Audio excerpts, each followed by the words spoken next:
hello there. I'm Kimberly Haystamuga, And I'm Amanda Day, and you are listening to Fundraising Heyday, where we cover the how-tos of grants and fundraising. and how we can all do a better job of changing the world through philanthropy. Yep. We're so excited to bring you another episode packed with some valuable insights for the nonprofit world. But before we dive into that, we want to remind you that the Grants Lab is coming to you really soon. We're going to have our first cohort beginning in the fall of 2024. It's kind of the perfect blend of education, coaching, hands-on writing activities, all the things that you need to give you and your agency an edge in developing your writing for grant proposals. It's really the training that Kimberly and I wished we had when we were earlier in our grant career. So if you want to learn more, visit our website at heydayservices.com.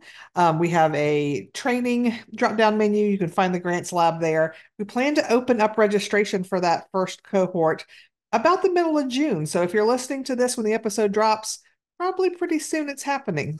It's actually the middle of July. July. I said June. I Y'all, don't know what. y'all, we record things in advance, and sometimes the space-time continuum just gets a little jumbled. Well, not By only the that, time you're hearing this, yes. chances are we will have already opened registration. And if this is the year 2040 and you're listening, hey, hope everything's okay. There you go. So speaking back to the Grants Lab, one of the things that I love about it and the way that we designed it is we want to foster grants as being a team sport, not a solo endeavor. So it's priced per organization. Think Yep. of it as like priced per car to enter a wonderful park, the wonderful Grantland Park of learning and all good things. So you can bring up to 5 people from your organization. Great way to include board members, executive directors in some or all of the trainings so that everybody understands how to pull together to make the most competitive grants. We're limiting it to maximum of 10 agencies per cohort. So you get the individualized attention and you're feeling good, you're looking good, and you're learning well. That's the big thing. If you like the way we are together on this podcast and our informal style of imparting a lot of decades of information, then you'll really love the Grants Lab. So I hope you go to heydayservices.com and check it out. Now, let's dive into something that I get so excited about every year. And Really I really do. It's the recently released Giving USA 2024 report. This is based on 2023 data, and it's giving you a really overall view of giving patterns to nonprofit agencies. Doesn't include government funding, but it is just a treasure trove of information that not only will help you understand how grants can fit in a little better, but can also be a powerful training and educational tool for people with whom you work. So we are absolutely thrilled that SNF Writing Solutions is our podcast sponsor for the second half of 2024, season 7, if you can believe it. Founder and CEO Stacy Fitzsimmons, a self-proclaimed data geek, is a seasoned grant pro who's raised and managed hundreds of millions of dollars. She's a certified compression planner, and she has broad management experience across a lot of different industries like restaurants, retail, technology, healthcare, nonprofits, the arts, and state government. She is sharing her decades of experience bit by bit with us, so take a listen. So, Stacy, last time we defined data-driven decisions. Follow-up question for you. Why aren't more agencies embracing this? Because it's hard. And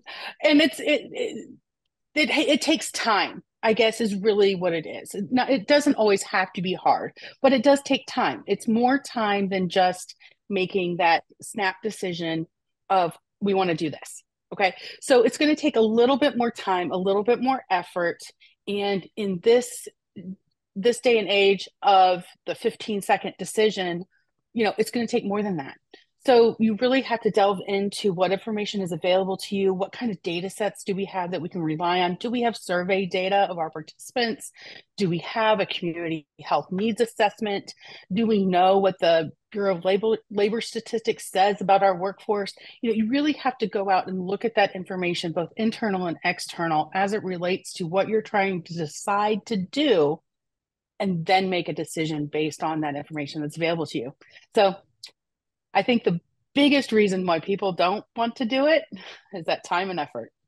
To find out more about Stacy Fitzsimmons and her incredible team at SNF Writing Solutions, visit snfwritingsolutions.com. If you want the tools and resources to up your organization's grant game, check out their services provided page and reach out to them today. So, as Kimberly said earlier, the Giving USA report is just a treasure trove of information about all kinds of things that are going to help fundraisers. They help nonprofits just better understand the landscape around you when it comes to raising money for your organization, so you can continue to do all the good work that you're doing, right? It helps us understand trends in giving and where those charitable dollars are flowing in from. So we're going to kind of go through a little bit of an interview style here today, since Kimberly's the one that gets super duper excited about the Giving USA report. She's going to be sharing all kinds of details so you can be as up to date as you can. And it is the 2023 report. So here it is when this episode's dropping, July of 2024. So this is hot off the presses, just came out a few weeks ago. But the most recent information we have on giving. So Kimberly, what are a few of the key takeaways for this year's report? So the big deal is, for me, is that in 2023, remember, this is the most current data available because we're talking to you in 2024, halfway through the year. So that's how that works. So in 2023, American giving, if you're listening to us from different countries other than the United States of America, welcome. This is data that is limited to the United States, but could be super useful if you are partnering with organizations based in the United States or just looking at overall giving patterns. So the big takeaway is that in 2023, charitable donations totaled $557.16 billion with a B to charity, right? So it's up, technically up almost 2% for 2022. Just saying. Okay, so clearly there's a catch, because I caught that technically it's up. Technically, air quotes. What's the downside?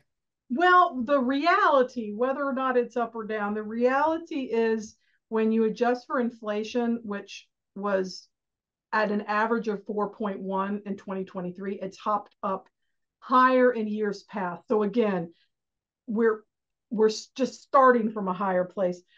When you factor in inflation, and very smart people with PhDs do this, I kind of a little bit understand the process, but I cannot do it myself. So I'm trusting some experts here. Actual giving declined by 2.1%, much as the size of the number of grocery bags you take away from maybe a weekly purchase at the store. It has shrunk, it has declined. She's not as bulky as she used to be. So really, it's just, again, maybe highlighting, if you want to use that word, the challenges that face nonprofits in concordance with inflation. So dollars aren't going as far in the grocery store. They're not going as far in the nonprofit coffers as well. Yeah, that's important to note, that even though you may have brought in more money, it may be doing less than it had done in years past. So an important distinction. So let's take a few minutes and break down exactly where all that generosity is coming from. So what are the main sources of charitable giving in 2023? So I'm smiling at Amanda, and if you're listening, then you'll just have to imagine me smiling. If you're watching us on YouTube, hey. It's no secret to the two of us, because we talk a lot about this whenever we give some trainings, right? Yeah. Sometimes we style it as a Jeopardy style question, what is the largest single sector of nonprofit revenue in terms of charitable giving? And you hear da da da da da da. Well, you know what? It's always, what is individual giving? And so many people want to say, what is writing and getting them grants? And it's a part, and we'll get into it, but the largest single sector, and again, this is industry wide, if you will, not broken down even by states, right? This is aggregate data. Your mileage is going to vary. We're going to say that a couple times, but just to let you know, individual giving led the way, like it's been doing since I've been looking at this report. And this report has come out every year. It first started in the 50s. No, I was not there in this earth to look at it in the 50s, yet it is there if I want to go back in the trends and data. So giving by individuals, I'm going to check my numbers here, accounted for 374.40 billion with a B. And that translates, if you want to think about it, as a pie, right? That's the biggest slice of the pie at 67%. Yeah. Again, not talking about federal funding, not talking about state funding, just private donations. And we'll break that down by sector in just a second. Yeah, it's important to note when we're talking about this report and charitable giving, we're talking about private funding. So federal grants, state grants, none of that is counted as part of all these numbers that we're sharing. This is all private. So think individuals, think foundations, corporations, things like that. Yeah. Okay, so if the biggest piece of that pie was individual giving, where do grants and other fundraisings fit as part of that lovely pie? It comes in second, but I don't think I could call it a close second, right? Okay. It comes in second at 19% of the total. So 67 individuals, 19 grants. That totaled to a little over 103 billion with a B dollars. That did represent a 1.7% increase over 2022. But I'm just going to float that little word inflation in there. So even if things are rising in sheer amount of dollars, if foundation giving increased by almost 2%, but inflation was 4.1%. I think it was 4.1%. Yeah. Again, the number of bags in the cart are smaller, and it's easier to carry things to the car because your dollar doesn't go as far, which is not a great advantage. So after that, bequest, people have estates when they pass away, then that's a bequest. A bequest came in at 8%, 42.6 odd billion dollars. That went up 4.8%. Of course, you can't really count on how that's going to go up or down. It just kind of depends on lifespans and actuarial kinds of things. Yeah. But what is always interesting to me is there was an increase in corporate funding, but when you again look at it in the big pie, it was 7%. Now that's still over $36 billion with a B. So solid, but also not if you've ever heard maybe board members or executive directors or program folks or even just interested volunteers go, oh, you should go after corporate giving. That's where all the money is. Y'all, that's where some of the money is. That's all right. And I'm not poo-pooing 36 billion with a B. I'm not poo-pooing 103 billion plus for foundation giving. But together, that's maybe right around 27, 28%, right? And you're still looking at individual giving at 67%. So just letting that sink in. Yes, grant work is important. Yes, corporate funding, when handled in a way that makes sense for the values of your agency, that can be a great adjunct in volunteering, donations, all sorts of things. But in terms of the biggest bang for your buck, it is not there. It is not there. Yeah. I think anytime we share this data in training, it surprises people because so Yep. many people that seems to be their go-to. We're short on money, let's go get grants. Grants, they just think it kind of falls from the heavens. There's so much of it out there. And there is quite a bit with I the mean, there's a numbers lot. Kimberly's sharing. And again, we're not even accounting for federal and state and even Oh, local funding, which, that's like trillions with a T, yes, right? That's like, yes. So, yes, is there a lot of money available in grants? Yes. But if you are especially a nonprofit, especially one that's been around a while and that's pretty secure in your offerings and you're doing some great work and you're following your mission, chances are grants are a small piece of your fundraising pie as well. Individual donations are probably where you're getting the most money. And so when you're looking to grow things, it's important. Sure, it doesn't mean you can't go for more grants, but no. that can't just alone be the answer because that's just not where the bulk of the money is. So now, certainly your mileage varies. You know, if you're a small grassroots organization that is really working in like a low income community, you may not be able to count on the community where you're located to be able to give to your organization. So grants may be a bigger piece of the pie as you're getting started.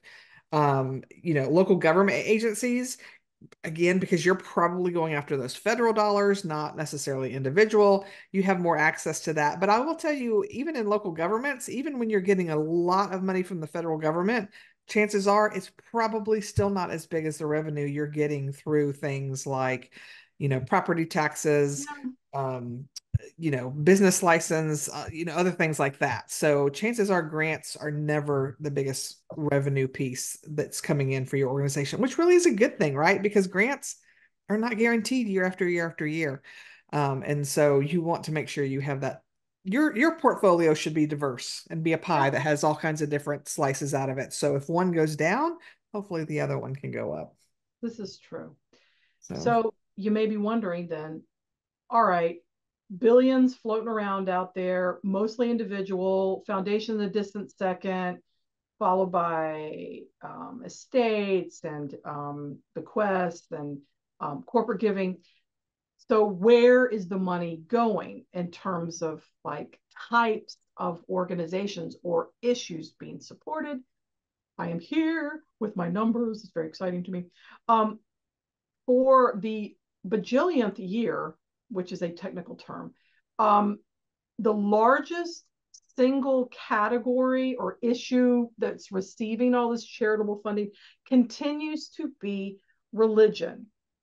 Um, it's one, let me check my numbers here. 145, nearly 146 billion with a B dollars, or about 24% of the total, right?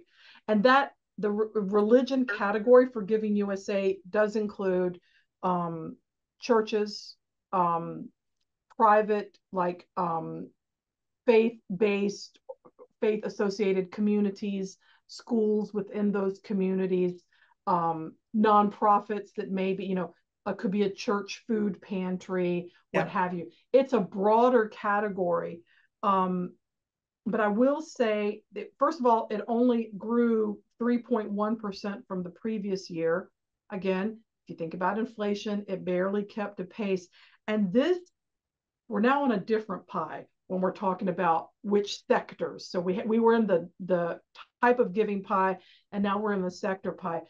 Religion is still the biggest slice of that sector pie, but it used to be well into the 30s, like 34%, 35%, and now it's 24%, which kind of is in keeping when, if you look at any sort of surveys or research around how um, Americans are participating in faith-based communities. It does kind of match up. So, yeah, but if you're not in a religious agency in terms of seeking funding, don't let this throw you. yeah. So, well, if religion had a bit of a slow growth here, what are some other areas that maybe saw some significant contributions? So, human services and education were sort of neck and neck Not for surprising. second place. They each were received 14%. So that's 14% for human services, 14% for education of total contributions, right? So to break that down in dollars, human services, almost 89 billion with a B. That was like almost a 6% increase. Education came in just slightly lower at a little over 88 billion, but grew by 11%. So Wow. there are a lot of nonprofits out there that would fall under human services, um, education. There's a separate health category, and we're going to get to that in a minute, but there's a lot of latitude in terms of human service types of organizations and education types of organizations. So that is an area of growth that is outpacing inflation. Wow. Always good news. Well, those are significant. Any other categories we should be talking about? Yeah, foundations, like if you're giving to a foundation that maybe supports a school or a hospital or something like that, that was 13% of total giving at around 80 billion, which was up over 15%. Oh, wow. Public society benefit, 10% of the pie, the sector pie at about 63 billion. And the health category was up about 9%, well, 8.7%. And so that would include hospitals and like freestanding clinics and things like that that are not necessarily associated with the public health system. So sort of private areas. So yeah. Yeah. So any standouts from the funding sector as a whole? Yep. So 5 out of the 9 sectors, right? Subsectors that we just went through many of them. Yeah. 5 of them. So half, basically, a little over half, when you adjusted for inflation, they received an all-time high in giving. So, I mean, that I think is positive. And I think a lot of that, when you look at like the education and human services increases and healthcare, that's kind of lifting it up there. Also, there were some big increases for arts and culture, humanities, that they kind of grouped together, right? And then environmental and animal based causes. So, I mean, it was a pretty good year for giving in those areas. I'd say so. And that's encouraging if you work in that sector to know that more Yeah. money is coming into that kind of work. Another thing, kind of switching gears here a little bit, but the report does mention that donor advised funds are among the fastest growing forms of giving. And so certainly if you have never considered seeking out funding through donor advised funds, or DAFs as they are called, as a nonprofit, you may want to not only keep an eye on it, but think about ways you can access that. Most donor advised funds are managed by either local community foundations or financial institutions once that donor sets it up. Now, the downsides to donor advised funds, to me, and part of why I haven't even messed with them, is there's not real transparency in, we know foundations every year have to spend. They're supposed to. They're Yeah. supposed to Yes, they're spend supposed to spend 5%. 5% of the previous year's assets. Donor Right. advised funds don't have those same restrictions and no timeline Nope.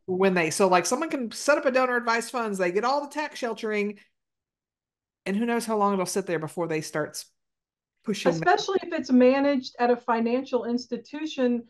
I mean, I'm just gonna say it. Whatever. It's like, look, if their business is making money off other people's money, why are they going to be like, Madam, sir, family, thank you so much for setting up this donor advised fund. Now let's roll it out there to charities. I mean, call me cynical. I just kind of don't think that's how they work.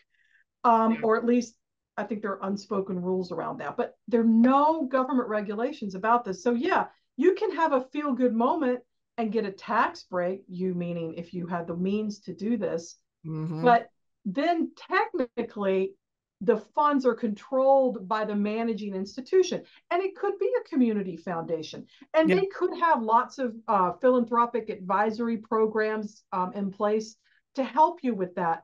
But for the nonprofit on the receiving end of that generosity, sometimes you would get a notice of a bank transfer. Sometimes there was a paper check or copy or for your records that comes in the mail, and you don't know, it's like, anonymous fund at Schwab, have a nice day. So you can't reach out, and there's no cultivation, there's no anything. And I get why people would want to set these up, but because it's a convenient way, and then you can, I'm encouraging giving, but this is not the best vehicle if you truly want to get money out as fast as you can to the nonprofit sector, unless the donor who establishes the donor advised fund is super savvy in this and has a plan. I'm just saying. Yeah, absolutely true. But according to the report, there is, it's one of the fastest forms of giving. So if you haven't ever reached out to your local community foundation, now might be a good time to be like, hey, I'd love to talk to you about donor advised funds. What's available? Is there anything I can do? Because most community foundations will have kind of a profile you can fill out so that they will share with the owners of their donor advised funds and be like, a site visit, maybe a call, maybe coffee or something to start that process, as opposed to trying to call someone at Fidelity or Schwab or wherever they might be there. That's not going to get super far. Probably. Just saying. So mixed bag, donor advised funds, but that's what it is. So I, of course, love talking about this and the pie charts, and I've already downloaded the report, and I'm all like, woo. But if you're listening, you may be like, so that's really nice, Kimberly, great, but why? Why are you wanting to talk so much about this? Why is this a big deal? And I think this is one of the best ways to bring up how funding works overall in an aggregate way in one country, right? A big country with lots and lots of support, charitable support. Yeah. But it can really help if maybe you're at a place, maybe you have clients who are all about the grants and want you as their consultant to keep pushing and pushing and pushing for more grants, which is a strategy. But as Amanda talked about earlier, there's this whole other world of individual giving. And if you aren't touching that, at least thinking about it, at least thinking what could that mean for you, you're missing out on a lot of connections with people who would really like to support the kind of work you do. I think where the rub can be is that it's easy to tell someone, if you're on the board or you're an ED, it's easy to tell someone, well, just write more grants. It's harder to say, in my position in strategic leadership for this organization, I really do need to be external facing. I really do need to be building relationships. I really do need to be connecting like-minded people who support this kind of work with this organization. It can feel, no matter where you are in life, it can feel uncomfortable. You don't want to bother. People get asked for money all the time. And you, as either a fundraising person or a grant pro, or just somebody who just got told to write grants under other duties as assigned, right? It's important to point this out. And it also takes the onus off of you, instead of, well, Kimberly's just saying that because she doesn't want to, stay, work all these hours writing grants. Also true. Two things can be true at the same time, but it's also a way of, look, this is data from a university. So Giving USA is in partnership with the Lilly Family School of Philanthropy at Indiana University. And if I missed a word out of that name, I am sorry, but this is like academic long-term studies produced by people who get even more excited about it than I do. They spend their lives analyzing this. And it takes the onus off you. You're like, this is data. This is what the data show. Here's a way to talk about it. And particularly if you're dealing with board members or people who have entered into nonprofit leadership from other sectors and aren't really clear on how it works, it can be a great tool. It can be a great tool. I think if you were to go online, it's a subscription service to get the full reports and everything. It's like $100 a year or something like that. But There's always an announcement posted, and there's so many people blogging about this. You can find the basics, and you may be able to download an overview report for free. There's like a 2-page report with some of the it's called the infographic. Yep. And that can just be a game changer. Yeah. You go, hey, here's this, look at this colorful chart. Look at this, and it can just be a way to help volunteers, board members, program directors, and just staffers in general. Here's how it works. Here's why just telling the grant writer to always get more grants and think that your fundraising job is done is not the most strategic, best thinking, evidence-based strategy that I've ever heard of. Yeah.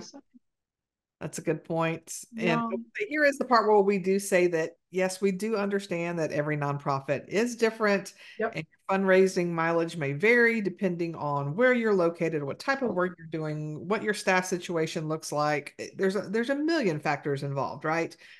But it's still worth paying attention to those national trends, those overall results, and seeing how your agency stacks up.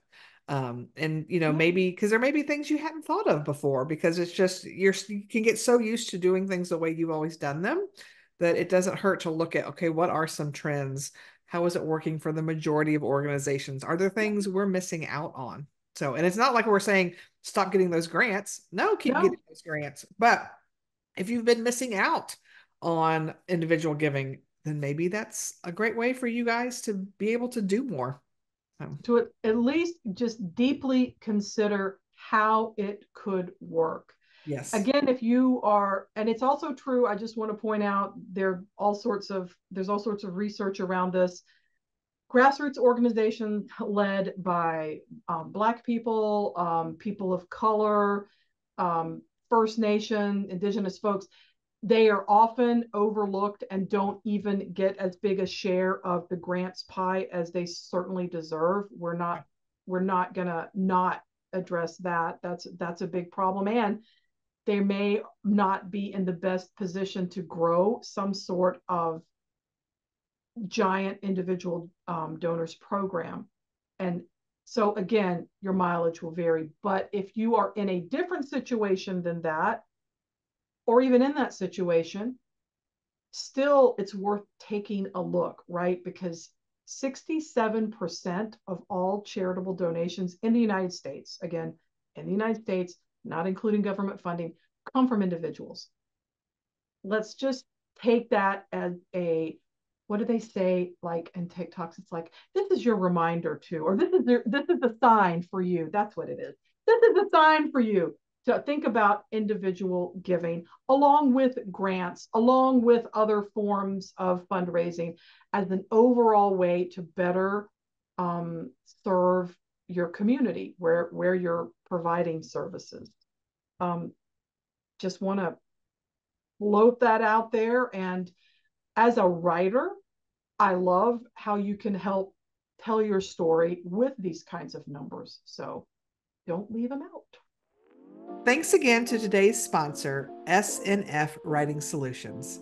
If you want to learn more about all that Stacy and her team offer in terms of resources, coaching, grant writing, and more, visit snfwritingsolutions.com. So there's so much to unpack with that report. It's clear that while overall giving is up, inflation is also way up, and that's causing challenges for the nonprofit sector. And I would also be remiss if I didn't say it's always amazing to me to see how generously individuals, just folks, how they give. Yeah. It's just affirming, and it's lovely, and it's wonderful to see, even in times that are kind of a little challenging, like the ones we're living in right now. Yep.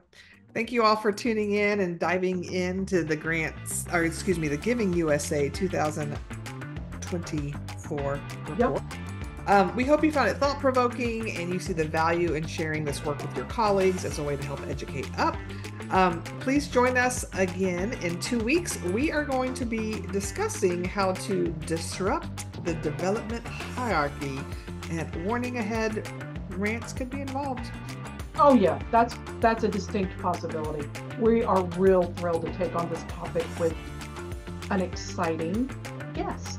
That we are. See you then. Bye.